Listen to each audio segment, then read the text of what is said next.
काफ़ी लंबे अरसे के बाद आयोजित प्रखंड कार्यक्रम कार्यान्वयन समिति के बैठक की अध्यक्षता कर रहे हमारे सम्मानित अध्यक्ष आदरणीय भाई पवन हजारी जी, इस कार्यक्रम में उपस्थित प्रखंड कार्यक्रम कार्यान्वयन समिति के सचिव सह प्रखंड विकास पदाधिकारी महोदय छातापुर, मंच पर विराजमान मातृशक्ति छातापुर की माननीय प्रमुख महोदया एवं प्रखंड कार्यक्रम कार्यान्वयन समिति के हमारे सभी सम्मानित सदस्यगण, इस कार्यक्रम में उपस्थित छातापुर प्रखंड क्षेत्र के मुख्यालय थाना प्रभारी आदरणीय प्रमोद बाबू, भीमपुर के अपर थाना अध्यक्ष भाई दीपो मंडल जी,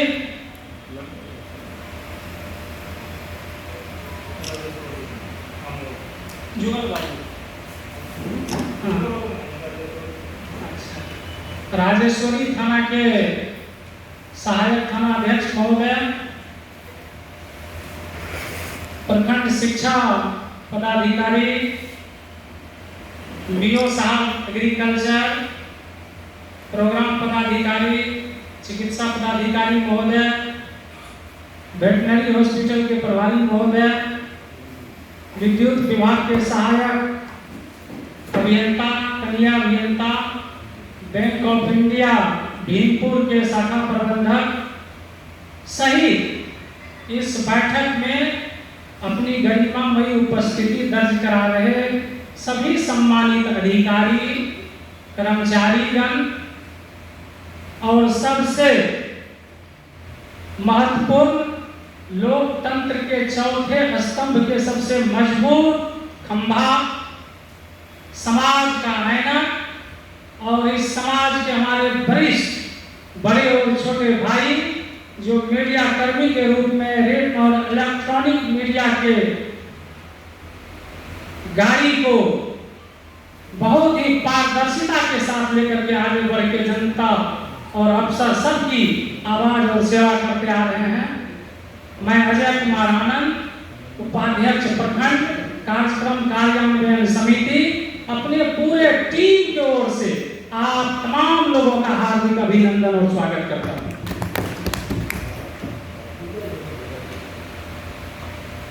बहुत समय नहीं लूंगा क्योंकि सेक्रेटरी साहब बार बार इशारा कर रहे हैं कि VC है, तो 3-4 मुद्दों को, जिस मुद्दे पे बात हो चुकी है मैं उसको टच नहीं करूंगा, लेकिन 1, 2, 3-4 मुद्दे हैं जिस पर मैं बहुत ही शॉर्ट में आपको अवगत कराने का प्रयास करूंगा।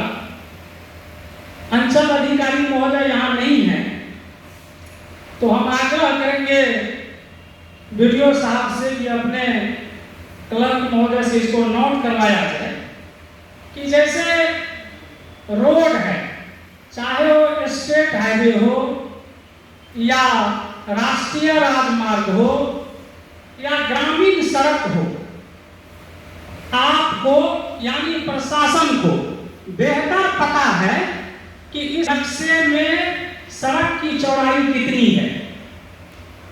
इसके बावजूद अतिक्रमण हटाने का आप लोग निरंतर करते रहते हैं, इसमें कहीं कोई दो मत नहीं है, लेकिन पब्लिक भी है कि वो हटने को तैयार नहीं है। आप आगे से हटाते जा रहे हैं, अब वो पीछे से अतिक्रमण जो है सो पूरा करते जा रहे हैं। तो ये जो एक तो होता है शादी विवाह में घूंघट हटाओ और डालो वाला प्रथा, इस पर थोड़ा सा सशक्त रवैया अपनाना पड़ेगा।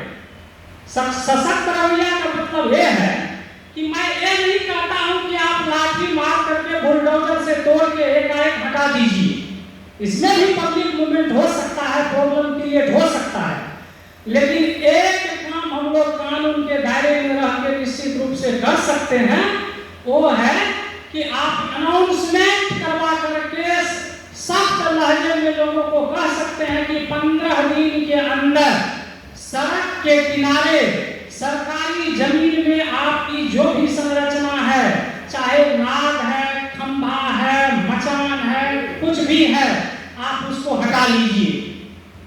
इसके बाद एक जो है सो आम और खास सूचना निकाल दिया जाए। इसके बाद कुछ लोगों का नाम नोट करके थाना के द्वारा 107 करवाया जाए। 107 में जो है उसको एसडीएम के यहाँ 2-4-10 बार दोहराया जाए।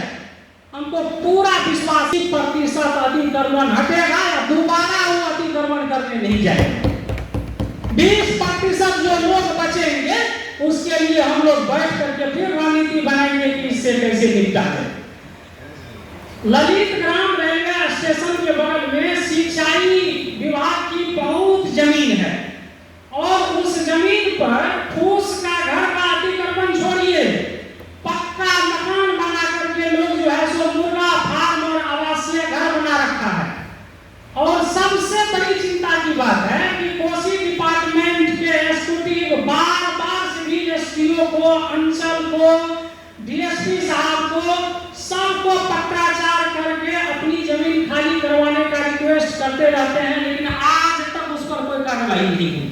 आधा दर्जन से ज्यादा पत्र मेरे मोबाइल में पीडीएफ में है, मैं दिखा सकता हूं आपको। हम रिक्वेस्ट करेंगे कि सरकारी या गैर सरकारी को तत्काल रहने दिया जाए।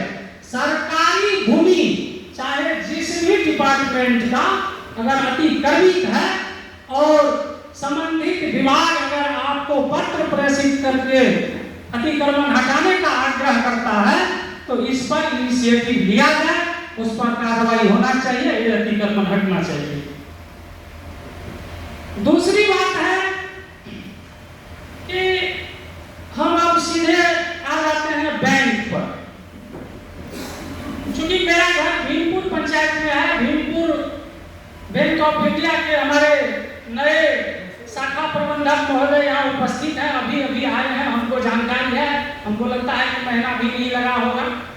हम आपको सिर्फ सूचित कर रहे हैं कि भीमपुर बैंक ऑफ इंडिया में आधा दर्जन से अधिक दलाल हॉबी है और वो दलाल जिसको चाहे उसका पासबुक अप टू डेट हो सकता है, पासबुक का प्रिंट आउट हो सकता है, उनको केसीसी लोन मिल सकता है। बहुत सारा ऐसा काम है बैंक का कि बैंक में आप मैनेजर हैं और आपके जो 2-3 कर्मी हैं सरकारी, उनको छोड़िए, वहां पर किसी गवर्नमेंट मतलब बैंक कर्मी का नहीं चलता है, एकदम दलाल हॉबी है।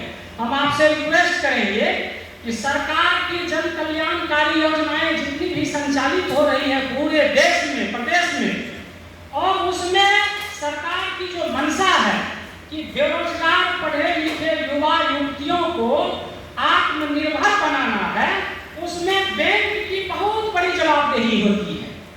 अब दलाल का अपना काम करने का नजरिया है, वो लोकल है, उसको किसी मुद्दे पर किसी से नहीं पड़ता है, वह जो है सो जात पात धर्म मजहब अपना पराया के झेल में उलझ करके लोगों को अपमानित करते रहता है। एक बात इससे पहले किसी विस्तृति के बैठक में ये मैं भीमपुर ब्रांच की बात कर रहा हूँ, कमोबेश ये स्थिति सभी ब्रांच में है, आंशिक तौर पर ही सही।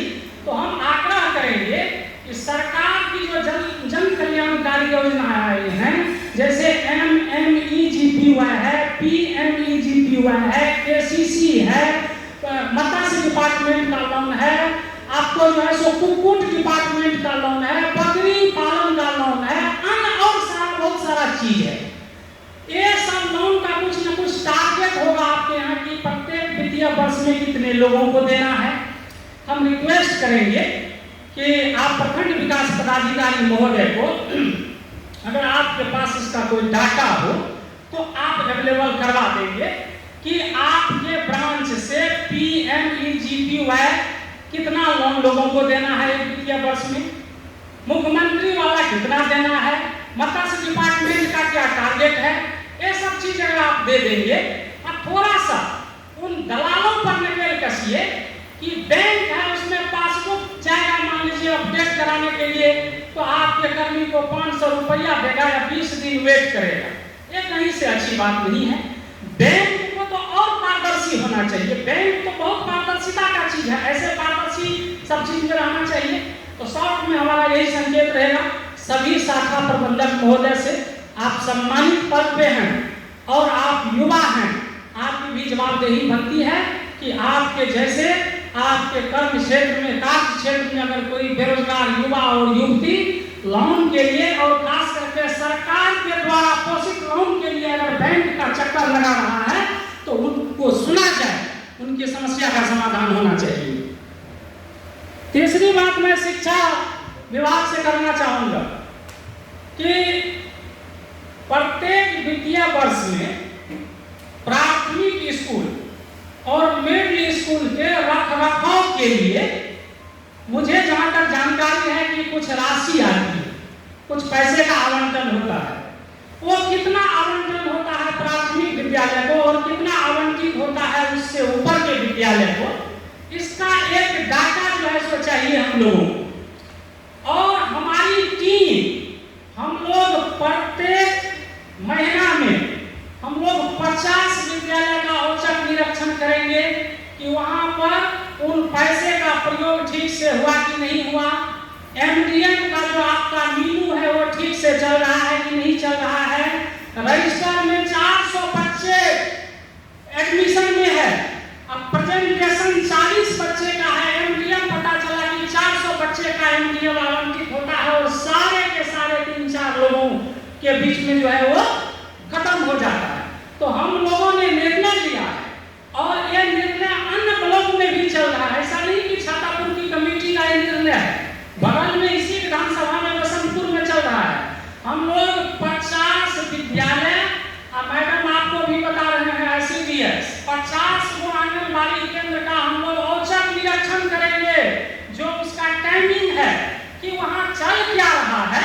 और हमारे साथ में मीडिया के साथी होंगे और हम लोग इंडिविजुअल नहीं जाएंगे, हम लोग 15 आदमी हैं, कम से कम 8 से 9 आदमी हम लोग निरीक्षण करेंगे और जो लिखना होगा उस रजिस्टर पे जो सही चीज होगा उससे हम अवगत कराएंगे सेक्रेटरी साहब को भी और संबंधित अधिकारी को भी। हम आग्रह करेंगे कि वो जो राशि आवंटित होती है विद्यालय के रखरखाव के लिए, क्योंकि मैं देखता हूँ कि विद्यालय में थोड़ा सा दीवार टूटा हुआ है, शौचालय का गेट टूटा हुआ है, चापाकल खराब पड़ा हुआ है, कचरों का अंबार है, नवसर्जित स्कूल बांस के डिब्बा में, अब उसमें जो है सो न तो साफ सफाई हो रही है, न वो दरवाजा ठीक हो रहा है, न 2-4 बोरा सीमेंट लग रहा है, उसका जो है सो रिपेयरिंग हो रहा है। तो आखिर ये जो पैसा आता है, जितना भी आता हो, मुझे एग्जैक्ट जानकारी नहीं है, पता है कि 50,000 प्लस जो है तो प्राथमिक विद्यालय को आता है और शायद 70,000 प्लस जो है सो मिडिल स्कूल को आता है। मतलब एक गलत भी हो सकता है, हमको एग्जैक्ट नहीं है, लेकिन पैसा आता है ये सत्य। तो इसकी जो है सो हम लोगों को एक लिखित जानकारी चाहिए, हमारे टीम को ये पता होना चाहिए कि जो राशि आवंटित की जाती है उसका जो है सो इम्प्लीमेंट होता है कि नहीं, वो खर्च हो पा रहा है कि नहीं। तीसरी बात है कि अब हम चिकित्सा पर आ जाएंगे और दोनों हमारे प्रभारी महोदय नवीन बाबू भी हैं और वेटनरी वाले भी हैं। तो हम पहले वेटनरी से बात स्टार्ट करना चाहेंगे कि वेटनरी डिपार्टमेंट में क्या जो है सो किसान जो पशुपालक है उसके लिए कौन कौन सी दवाइयाँ मुफ्त में दी जाती है या टीका दिया जाता है या ऐसा कुछ ऐसा hepatitis, septicaemia, liver fluke, black water, इस सब के लिए हमको लगता है कि मेडिसिन सब दिया जाता है। वो वैक्सीनेशन आपका कहीं गाँव में नहीं चलता है, तो कहाँ चल रहा है, कौन कौन किसान को दिलवाए हैं, उसका गाय है कि भैंस है कि कछा बाछी क्या है, उसकी भी डाटा आप हमको डेवलप करेंगे, हम लोग उसको भी देखेंगे। ठीक है। दूसरी बात है कि और क्या क्या मेडिसिन आपके यहाँ है, कि इन चीज़ों की भी जानकारी रहना चाहिए। अब हम आते हैं कि चिकित्सा पदाधिकारी महोदय से कि 23 पंचायत में 23 को अतिरिक्त स्वास्थ्य केंद्र शायद है आपका, स्वास्थ्य उपकेंद्र जी। तो स्वास्थ्य उपकेंद्र में सप्ताह में कई दिन कहाँ पर कौन प्रतिनियुक्त है, चाहे ANM हो या GNM हो या कोई डॉक्टर, जी, वहाँ पर कुछ मेडिसिन भी मुफ्त में दिया जाता है। तो वो सब जो है कितनी तरह की दवाइयाँ, और आपका जो ये मेन हॉस्पिटल है छातापुर में, इसमें जांच की क्या व्यवस्था है? कौन कौन सा जांच आप लोग मुफ्त में करते हैं? जैसे अल्ट्रासाउंड है, एक्सरे है, या ब्लड में कौन कौन सा टेस्ट होता है? एफटी सब भी फ्री में करते हैं कि कभी कभी हम लोग भी लाभ लेते हैं इस सब का। तो ये इसकी भी एक जानकारी सबको, हमारे मेंबर्स को कम से कम चाहिए कि कौन कौन सा जांच आपके हॉस्पिटल में मुफ्त में होता है, और जो उप स्वास्थ्य केंद्र हैं वहाँ पर जो भी सिस्टर की ड्यूटी है उनकी एक जानकारी हमको चाहिए, ताकि हम लोग अपने अपने क्षेत्र में जो टीकाकरण है, जो भी चीज है, उसका लाभ अधिक से अधिक लोगों तक मिल सके। हम लोग इसमें आपका सहयोग करें। जी बोला जाए, आप कुछ बोल रहे हैं। हमारे यहाँ छातापुर में 180 प्रकार की दवाएं ओपीडी और आईपीडी मिला करके उपलब्ध है, और तब हम क्या करते हैं लगभग हर प्रकार की दवाएं उपलब्ध है। अब आइए हम लोग जाँच पे आते हैं, तो हमारे यहाँ सीबीसी मशीन का सीबीसी नहीं होता है जाँच, लेकिन हीमोग्लोबिन हो जाएगा, आपका ब्लड शुगर हो जाएगा, ये टीसी और डब्ल्यूबीसी ये सारी सब होता होगा, ये सब हो जाएगा। टीसी में टीसी भी हो जाएगा आपका, अलग से लिखा जाता है, तो कि वो सीबीसी का ही पार्ट है, हाँ, लेकिन अलग से भी किया जा सकता है। एलएफटी लिपिड प्रोफाइल सब में, ये सब में होता है। ठीक है, तो आपसे यही रिक्वेस्ट हो, जो भी मेडिसिन है आपको बताना चाहूँगा कि स्वास्थ्य केंद्र पे जी जनरल जो दवाएं हैं, आमतौर पर पेट खराब होने की, बुखार की स्थिति में, सामान्य बुखार की स्थिति में, सर्दी खांसी की स्थिति में, वो सारी दवाएं वहाँ उपलब्ध है, अवेलेबल है। ठीक है, एक्सरे ये सब ठीक है ना? एक्सरे ठीक है। बीच में खराब हुआ था, टेक्नीशियन उसको 7-8 रोज लगा था हमको बनवाने में, चलिए आप बन गया। हम अपना वक्तव्य एक दो सुझाव के साथ में एक रिक्वेस्ट और है मेरा कि अगर संभव हो तो अपने यहाँ एक्सरे पुराना है, ठीक है, जिसमें क्लियरिटी कम है, तो अब जमाना है डिजिटल एक्सरे का। क्लियरिटी मतलब विजिबिलिटी। तो डिजिटल एक्सरे के लिए हम लोग विभाग को भी सूचना दिए हुए हैं, और इस मंच के माध्यम से भी हम कहना चाहते हैं कि अगर डिजिटल एक्सरे हमारे यहाँ उपलब्ध हो जाए और आसानी होगी। कहाँ आना पड़ेगा इसके लिए? और एक चीज, आशा मैनेजर साहब आप हुए, आशा मैनेजर चिकित्सा पदाधिकारी महोदय को ही हम थोड़ा सा इंगित कर देना चाहेंगे कि छातापुर प्रखंड क्षेत्र में आशा का जो भी सीट रिक्त है अपने यहाँ, तो हमारा आपसे विनम्र अनुरोध होगा कि आशा चयन की जो प्रक्रिया है, आम सभा करके वार्ड सदस्य मुखिया के समक्ष में इस हिसाब से जो रिक्ति है उसको अविलंब करवाया जाए। इसमें काफी मोल भाव चल रहा है चारों तरफ से, जो मुझे जानकारी मिल रही है, और ये अच्छा मैसेज न तो आपके पर्सनैलिटी के हिसाब से जा रहा है और न छातापुर के लिए जा रहा है। इसमें कोई मोल भाव, कोई गांव में बड़ा हाकिम, छोटा हाकिम, त्रिस्तरीय पंचायती राज के प्रतिनिधियों के मान और सम्मान को कुचल करके ये बहाली नहीं होना चाहिए। इसमें पारदर्शिता जो है सो बनाने की आवश्यकता है। आपको बताना चाहूँगा कि जितनी भी बहालियाँ हुई है वो सब आम सभा के माध्यम से हुआ है। माननीय मुखिया जी जो शेष है मैं उसके लिए बोल रहा हूँ, सिस्टम क्या द्वारा ही किया गया है, और जहाँ नहीं हो पाया है उसके लिए हम लोग आग्रह कर रहे हैं जैसे समय दीजिए, समय देकर आम सभा का आयोजन करके आम सभा के द्वारा ही चयन किया जाए। जी जी बिल्कुल। दूसरी बात है अंत में कि बीपीआरओ साहब, छातापुर प्रखंड क्षेत्र में कुछ पंचायत सरकार भवन का कार्य जो है सो काफी सुस्त गति से चल रही है, तो हमारा रिक्वेस्ट होगा आपसे कि थोड़ा इसको पर्सनल लेकर के इस कार्य को ससमय और गुणवत्तापूर्ण तरीके से पूरा करवाया जाए। अंत में बात खत्म करेंगे आप लोगों से कि मैं एक दिन छातापुर थाना गया था 1-8 महीना पहले, तो मैं वहाँ देखा कि एक विजिटर्स डायरी था बाहर में, संदीप जी के एक अफसर वो लेकर के बैठे हुए थे, और जितने लोग आए सबका नाम, आने का कारण, उनका पता और मोबाइल नंबर नोट किया जा रहा था। मुझे बड़ी प्रसन्नता हुई कि कम से कम इस बात की जानकारी और इसका जो है सो आंकड़ा थाने को और थाना के जांच में इंस्पेक्शन में आने वाले अधिकारियों को, या अगर कभी हमारी टीम आपके थाने पर गई, या मान लीजिए क्षेत्रीय विधायक सांसद अगर पहुंच गए कोई शिकायत लेकर कि फलना आदमी का आप शिकायत नहीं सुने हैं, तो आपके पास एक डाटा होता है रजिस्टर में। ये परंपरा छातापुर प्रखंड क्षेत्र में जो बाकी 4 थाने हैं, राजेश्वरी, भीमपुर, बलवा और ललित ग्राम, हम सभी थाना अध्यक्ष से रिक्वेस्ट करेंगे कि विजिटर्स डायरी एक रखा जाए और थाने में मुंशी है, बाकी बहुत सारे लोग हैं आपके पास, एक रजिस्टर डेटा इसका होना चाहिए।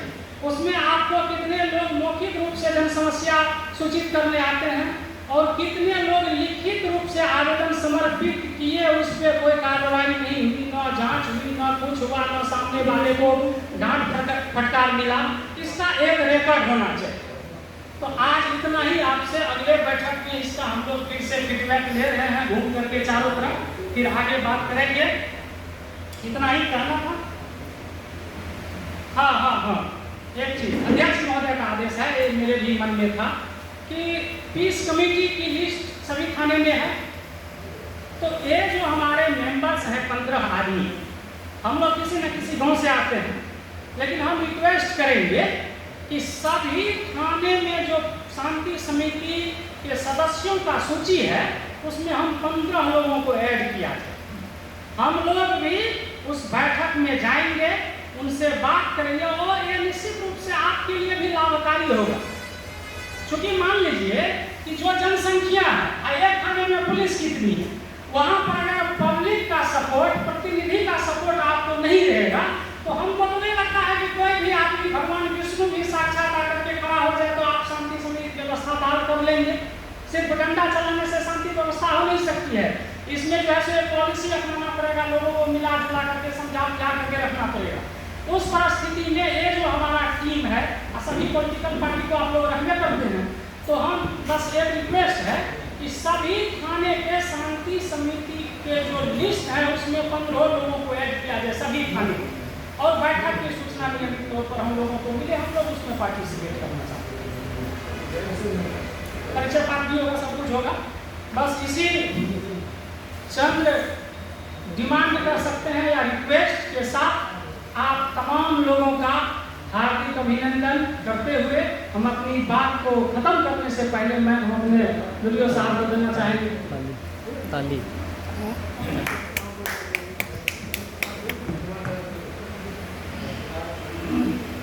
सभी सदस्यों से एवं पदाधिकारियों से आग्रह है कि जितने भी बातों पर चर्चा हुई है, मैं आशा करता हूं कि सभी इसको अपने दिल से देख के अमल करेंगे और आगे जो बैठक होगी उसमें इतनी चर्चा नहीं होनी चाहिए जो सबको सुनने में खराब है।